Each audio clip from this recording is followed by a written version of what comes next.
کبھی نیکی بھی کر لیتے ہیں، کبھی گناہ بھی کر لیتے ہیں۔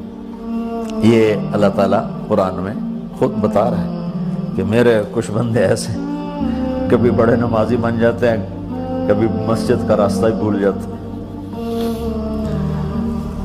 اور کچھ بندے ایسے ہیں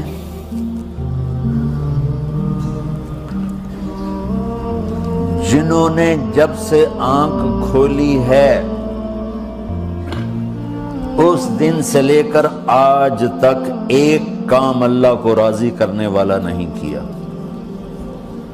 ایسوں سے بھی دنیا بھری پڑی ہے، اور ایک بہت بڑا دنیا کا طبقہ ہے جو اللہ کو جانتا ہی نہیں ہے، جانتا ہے تو غلط طریقے سے جانتا ہے، اور ایک بہت بڑا طبقہ ہے جو اللہ کو مانتا ہی نہیں کہ ہے ہی کوئی نہیں، ایتھیسٹ ہوں میں ایتھیسٹ ہوں۔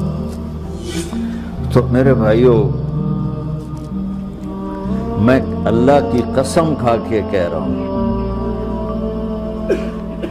کہ کس محبت سے اللہ نے ان لوگوں کو پکارا ہے، کاش میں آپ کو اس کی وضاحت کر سکوں۔ یا عبادی الذین اسرفوا علی انفسہم،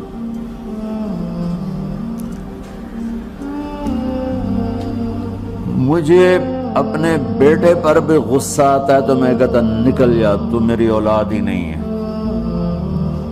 میں دین سیکھنے جانا چاہتا تھا، میرے والد رحمۃ اللہ علیہ مجھے ڈاکٹر بنانا چاہتے تھے، میں اس سے بہتر راستہ اختیار کر رہا تھا، لیکن میرے باپ کی مرضی نہیں تھی، تو انہوں نے مجھے فرمایا جی تو مولوی بننا ہے تو میرے گھر ہی چوں نکل جا۔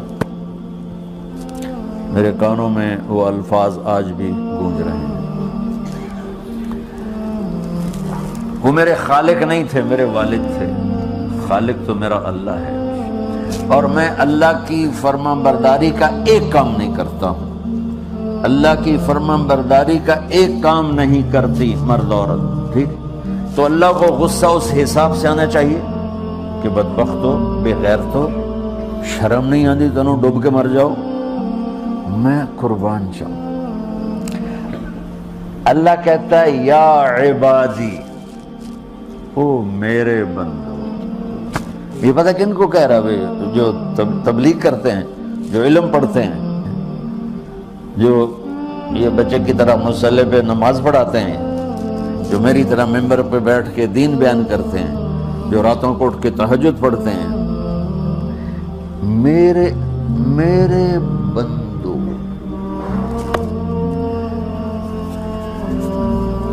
آپ نے دیکھا تو شہد ایک دھار بناتا ہے، ٹپکتا ہوا نیچے آتا ہے نا۔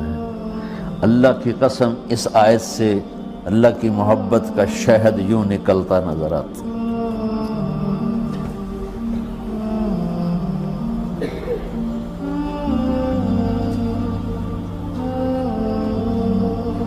یا عبادی، اللہ کو کہنا تھا اے نافرمانو، کہنا یہ چاہیے تھا جو آگے لفظ میں بتاؤں گا نا، پھر آپ کو خود بخود میری بات واضح ہو جائے گی۔ اے نافرمانو، بے غیرتو، میرا اللہ کہہ رہا ہے یا عبادی، میرے بندو، یا عبادی، یہ بھی ایک لہجہ ہے نا، یا عبادی۔ او بھائی گل سنو، ایک لہجہ بھائی سب حضرات توجہ فرمائیں، کتنا فرق پڑ گیا ہے۔ پہلے لہجے میں بدتمیزی تھی، دوسرے لہجے میں آپ سب کا احترام تھا۔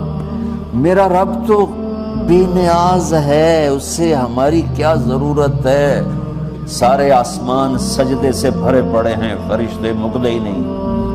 پھر وہ ہمیں یا ایھا الناس نہیں کہتا، اوے لوگو، یا ایھا الناس، اوے لوگو، یا عبادی، او میرے بندو، میرے۔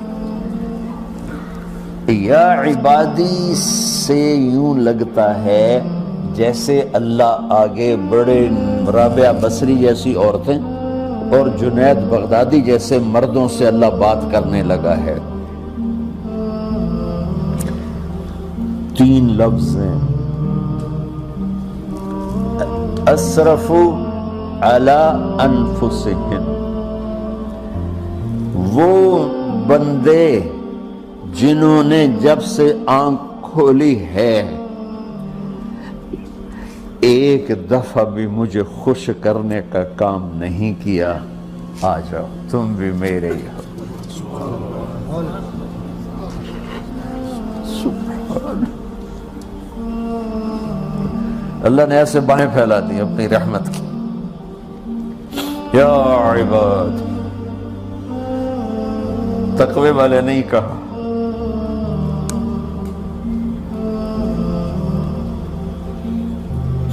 روزے والے نہیں کہا، پردے والی عورتوں کو نہیں کہا، حلال کمانے والے، تہجد پڑھنے والے، علم پڑھنے والے۔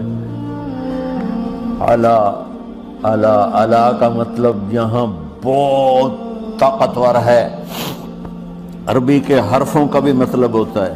اعلیٰ کا یہاں مطلب ہے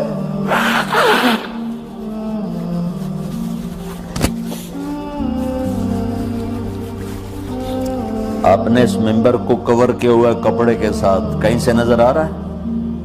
بولو، کہیں سے نظر آ رہا ہے؟ اس کو اعلیٰ کہتے ہیں۔ اللہ کیا کہہ رہا ہے کہ جنہوں نے اتنے گناہ کیے ہیں کہ ان کا جسم گناہوں میں ڈوب گیا ہے، وہ نظر ہی نہیں آتا ہے، صرف اوپر گناہ ہی گناہ نظر آ رہا ہے، نافرمانیاں نظر آ رہی ہیں، ان کا اپنا وجود اس میں نظر ہی نہیں آ رہا۔ اللہ کہہ رہا ہے یا عبادی، اور تسی بھی میرے ہی ہو، آ جاؤ آ جاؤ۔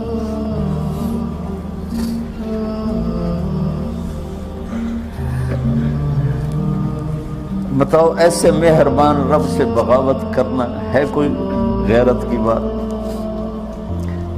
چند روزہ زندگی کے پیچھے، چند ٹکوں کے پیچھے، چند پیسوں کے پیچھے، یا عبادی یا عبادی۔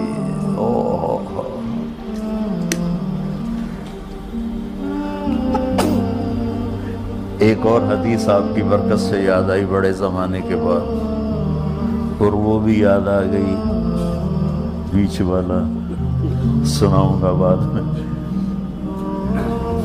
اے داود لو یعلمون المدبرون عنی۔ داود علیہ السلام، اگر ان میرے نافرمانوں کو پتہ چل جائے نا میں ان سے کتنا پیار کرتا ہوں، ان کے کلیجے پھٹ جائیں۔ اگر ان نافرمانوں کو پتہ چل جائے کہ میں ان سے کتنا پیار کرتا ہوں، ان کے کلیجے پھٹ جائیں۔ داؤد جب نافرمانوں سے اتنا پیار کرتا ہوں تو فرمان برداروں سے کتنا کرتا ہوں۔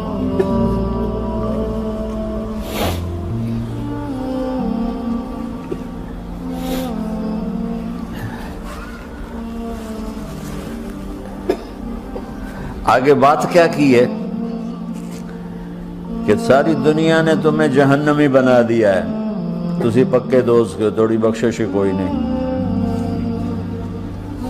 لیکن میں تمہارا رب جس کی تم نے زندگی میں ایک دفعہ بھی نہیں مانی، میں تمہیں خوشخبری دے رہا ہوں، لا تقنطوا من رحمت اللہ، میری رحمت سے نا امید نہ ہونا، میرے در پہ آ جانا۔